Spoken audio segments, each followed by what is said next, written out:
তোমরা যারা রবীন্দ্র মুক্ত বিদ্যালয়ের মাধ্যমে উচ্চ মাধ্যমিক পরীক্ষা দিয়েছিলে, তো গতকাল কিন্তু তাদের রেজাল্ট পাবলিশড হয়ে গেছে। তার মধ্যে কিন্তু তোমরা বেশিরভাগ স্টুডেন্টই পাশ করেছো, কয়েকজন হয়তো ফেল করেছো। যারা পাশ করেছো তাদের অনেক অনেক অভিনন্দন, এবং যারা ফেল করেছো তোমাদের সামনে আরও ভালো করে পড়াশোনা করতে হবে। তো দেখো, আজকের সেই সংক্রান্ত ভিডিও কিন্তু আমি গতকালকে করে দিয়েছিলাম কিভাবে তোমরা রেজাল্ট দেখবে। তো আজকের ভিডিওটা একটু আলাদা। সেটা হচ্ছে, তোমরা অনেকেই আছো যারা ফেল করেছো।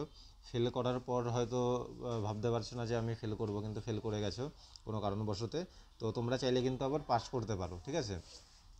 তো কিভাবে পাস করবে, এবং অনেকে হয়তো অনেক পরীক্ষা ভালো দিয়েছো, সেই তুলনায় কিন্তু নাম্বার ভেবেছো, আশা করেছো অনেকটা বেশি হবে, সেক্ষেত্রে নাম্বারটা অনেকটা কম এসছে। তোমরা চাইলে কিন্তু তোমাদের নাম্বারটা একটু বাড়িয়ে নিতে পারো, ঠিক আছে? তো এই দুটো প্রসেসই আমি তোমাদেরকে বলে দেবো কীভাবে করতে হবে, এবং কিভাবে তোমরা অ্যাপ্লাই করবে, কতদিন সময় পাওয়া যায়, কত টাকা খরচ হবে, সমস্ত কিছু আমি এই ভিডিওটার মধ্যেও জানিয়ে দেবো। তো চলো শুরু করি।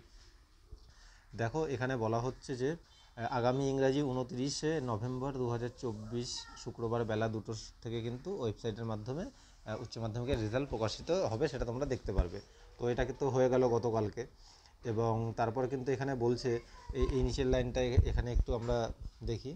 দেখো, এখানে বলা হচ্ছে, প্রসঙ্গত উল্লেখ্য যে উচ্চ মাধ্যমিক 2024 পরীক্ষার পিপিএসের আবেদনপত্র দক্ষিণবঙ্গের জন্য বিকাশ ভবন কলকাতায় এবং উত্তরবঙ্গের জন্য শিলিগুড়িতে জমা দিতে হবে। জমা দেওয়ার শেষ তারিখ হচ্ছে 20 ডিসেম্বর 2024 বিকেল 5টার মধ্যে, ঠিক আছে? তারপরে এখানে বলা হচ্ছে, সংশ্লিষ্ট পিপিএসের আবেদনপত্রের নমুনা ফর্ম দেওয়া হলো। উচ্চ মাধ্যমিক 2024 পরীক্ষার্থীদের জন্য পিপিএস ফর্ম ব্যবহার করতে হবে। তো দেখো, পিপিএসটার মানে হচ্ছে যেটা আমরাকে রিনিউ বা রিভিউ বলে আসতাম এতদিন, ঠিক আছে? তো এর মাধ্যমে হচ্ছে আমরা জানতে পারবো যে আমাদের নাম্বার আরও কিসের জন্য কম হলো।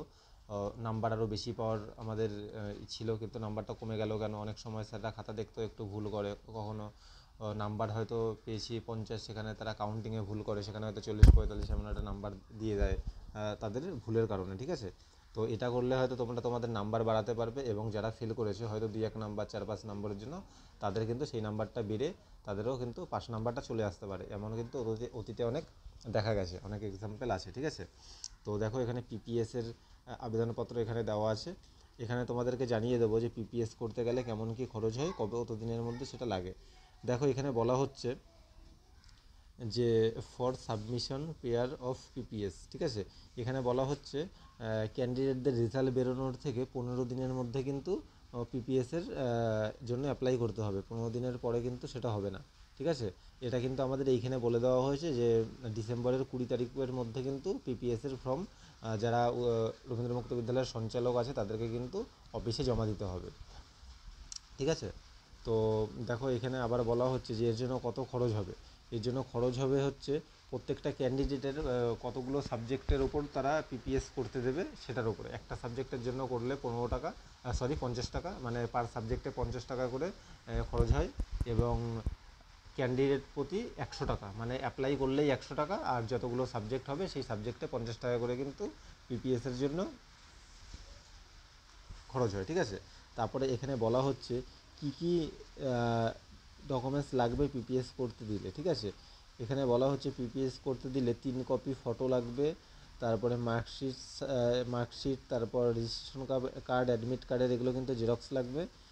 এবং তোমরা তোমাদের যে স্টাডি সেন্টার আছে সেখানে কিন্তু যোগাযোগ করেছিল। তো আশা করি তোমাদেরকে একটুখানি বোঝাতে পারলাম। সেটা হচ্ছে, কেউ যদি ফেল করো, তোমরা তোমাদের যেই স্যারের কাছে পড়ো বা যেই সেন্টারে পড়ো সেখানে যোগাযোগ করবে যে আমি এই সাবজেক্টগুলোর প্রতি, কোনো সাবজেক্টে যদি ব্যাক আসে, যে আমি এই সাবজেক্টগুলোতে পিপিএস করতে চাই, বা কারো নাম্বার যদি কম এসে থাকে যে স্যার আমি তো পরীক্ষা বেশি দিয়েছিলাম, আমি এই নাম্বারে পিপিএস করবো, এটা কিন্তু স্টাডি সেন্টারের সাথে যোগাযোগ রেখেই তোমাদের করতে হবে, তাদের সাহায্য নিয়ে, ঠিক আছে?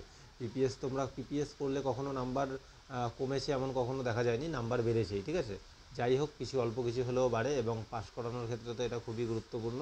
তো আমি চাইছি তোমরা এটা পিপিএসটা, যারা কেউ যদি ফেল করে থাকো বা নাম্বার কম পেয়ে থাকো, তোমরা পিপিএস করো, ঠিক আছে? নেক্সট ভিডিও নিয়ে খুব তাড়াতাড়ি চলে আসবো। অনেক অনেক ধন্যবাদ তোমাদের।